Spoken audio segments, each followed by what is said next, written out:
신앙 고백하심으로 7월 10일 금요일 아침 예배를 시작합니다. 나는 전능하신 아버지 하나님, 천지의 창조주를 믿습니다. 나는 그의 유일하신 아들, 우리 주 예수 그리스도를 믿습니다.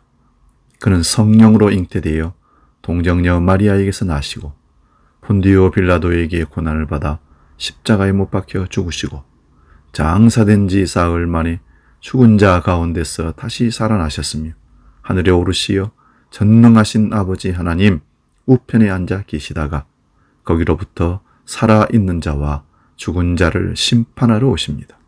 나는 성령을 믿으며 거룩한 공교회와 성도의 교제와 죄를 용서받는 것과 몸의 부활과 영생을 믿습니다. 아멘. 오늘 우리에게 주시는 하나님 말씀은 신약성경 요한 1서 2장 1절에서 6절 말씀입니다. 신약 388면에 있습니다.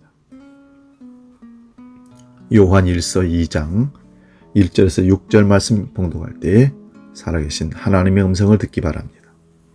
봉독합니다. 나의 자녀들아, 내가 이것을 너희에게 쓰면 너희로 죄를 범하지 않게 하려 함이라. 만일 누가 죄를 범하여도 아버지 앞에서 우리에게 대언자가 있으니 곧 의로우신 예수 그리스도시라. 그는 우리 죄를 위한 화목제물이니 우리만 위할 뿐 아니요 온 세상의 죄를 위하심이라.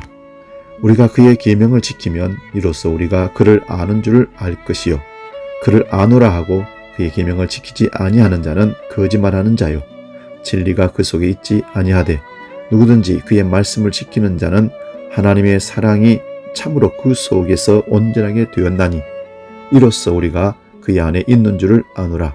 그의 안에 산다고 하는 자는 그가 행하시는 대로 자기도 행할지니라. 아멘. 봉독한 말씀으로 하나님을 안다는 것, 안다라는 말은 히브리어로 야다라는 말입니다. 이 야다라는 히브리 원 뜻은요, 지식적으로 정보를 들어서 아는, 배워서 아는 지식적인 알미 아니라 그것을 포함한 체험적인 알미입니다.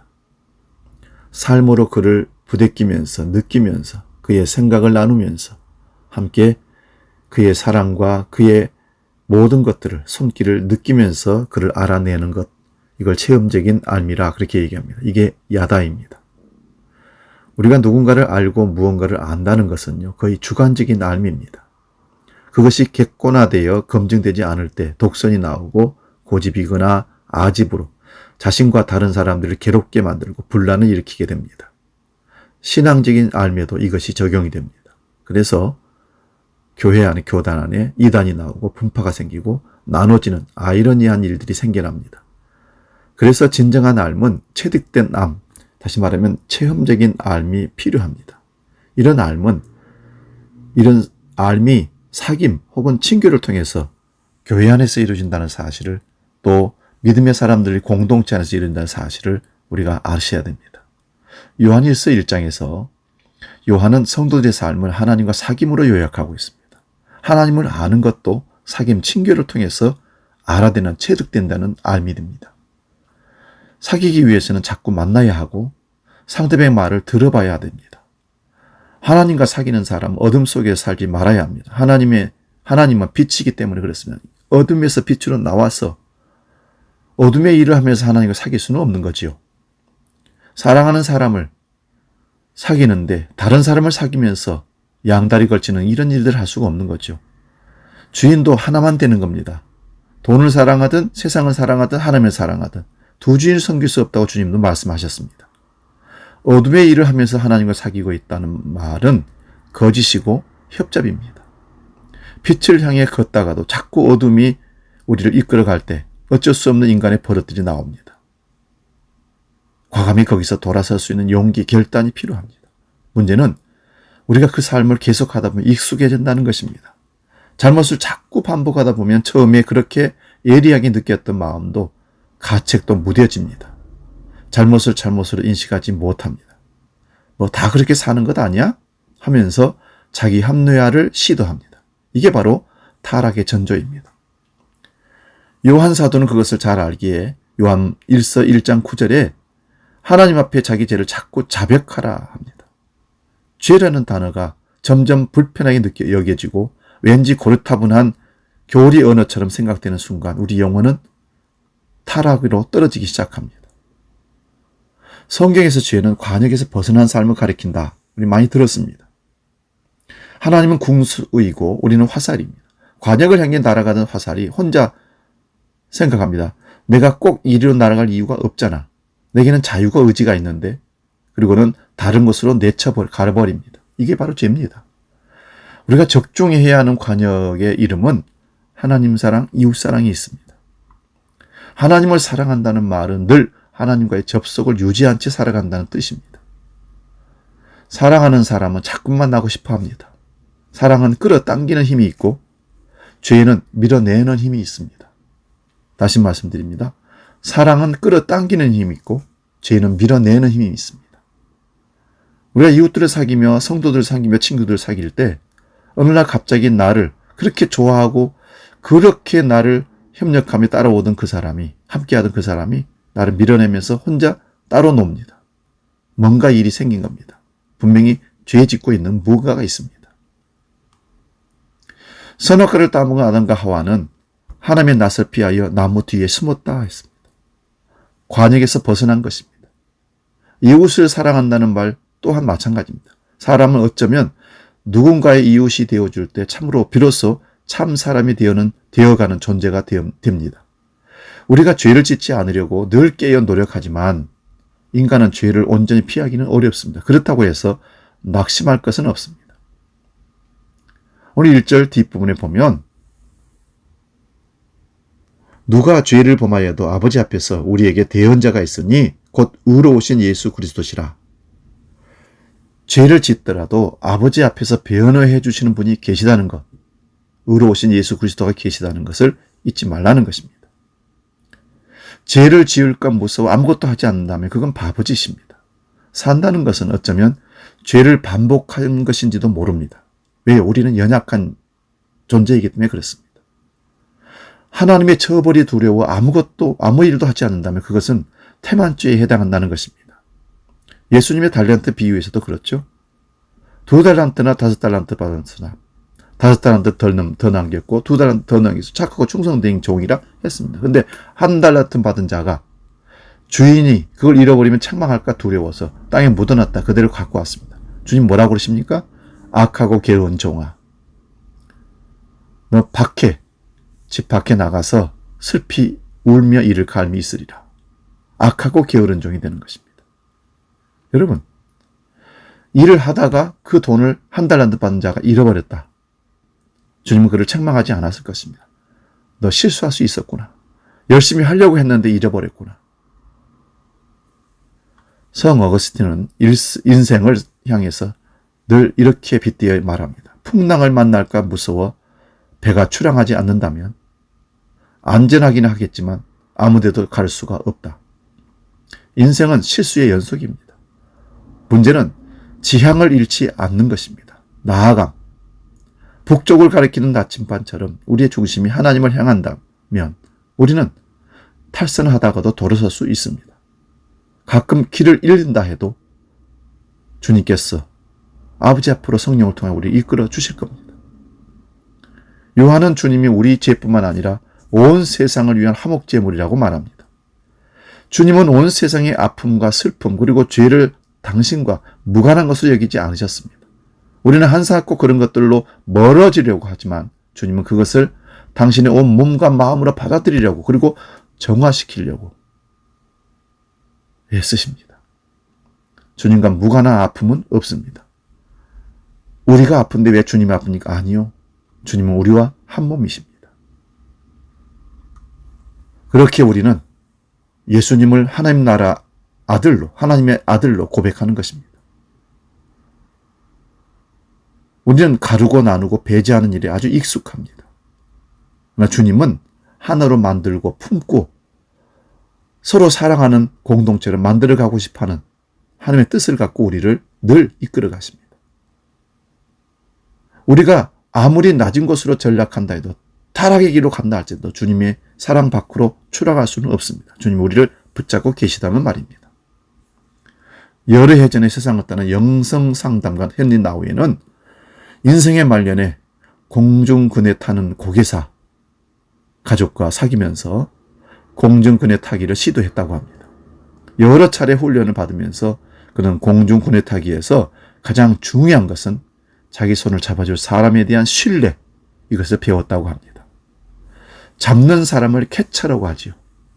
그는 그 경험을 통해서 하나님을 위대한 캐쳐, 우리를 잡아주시는 분으로 확실하게 믿게 되었다는 것입니다. 그럴 때 그 손을 잡고 있는 내가 자유로워질 수 있습니다. 걱정하지 마. 내가 잡아줄게. 우리가 그 상대방을 믿어주는 믿음이 있을 때 우리는 그 손을 그에게 맡기고 위험한 그 길을 같이 갈 수 있는 겁니다.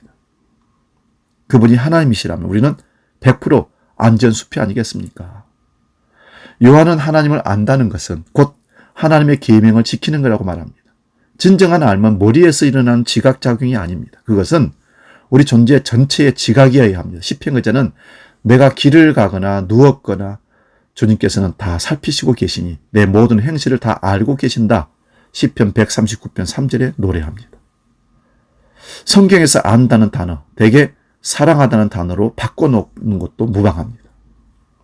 안다, 사랑한다는 것입니다.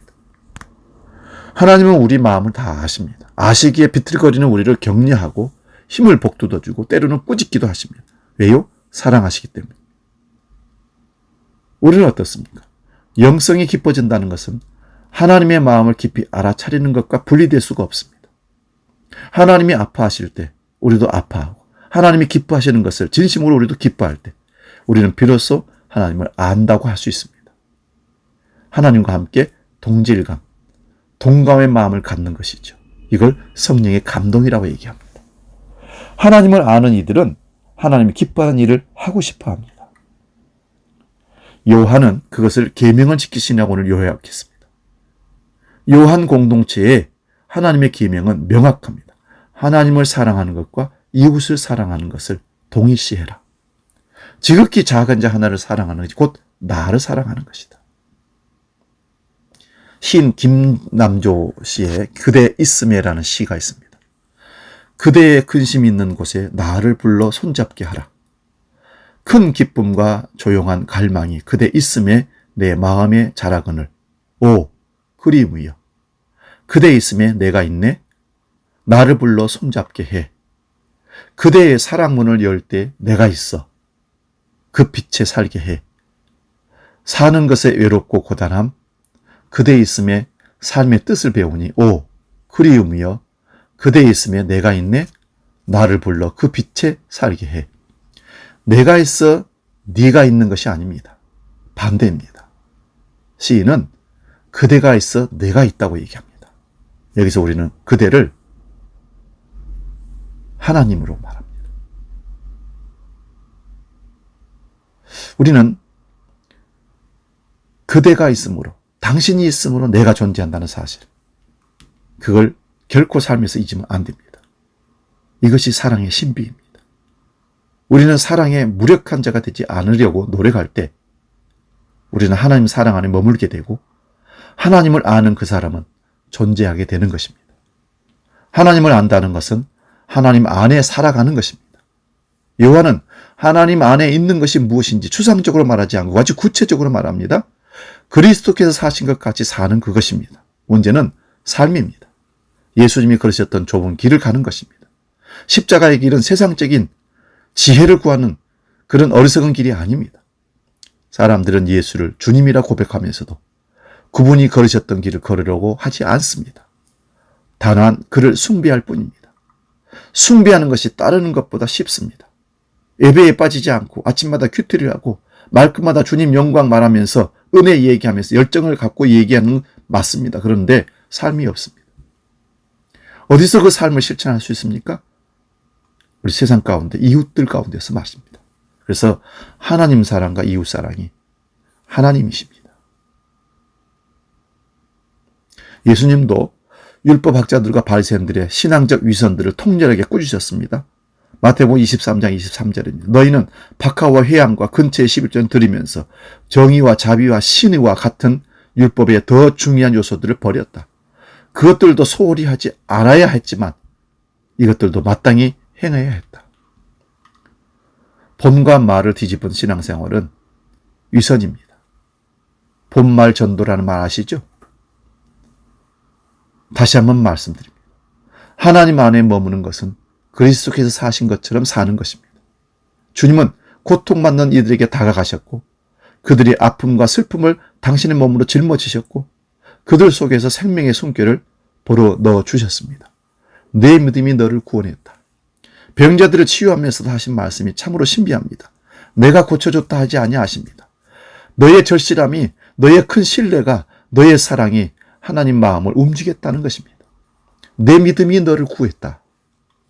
아주 중요한 말입니다. 물론 우리는 주님처럼 살기 어렵습니다. 하루하루 근근히 버티기도 벅찹니다. 현실은 코로나 때문에 두렵고 어떻게 가야 할지 우리의 발목을 잡습니다. 내 코가 석자라는 말 튀어나옵니다.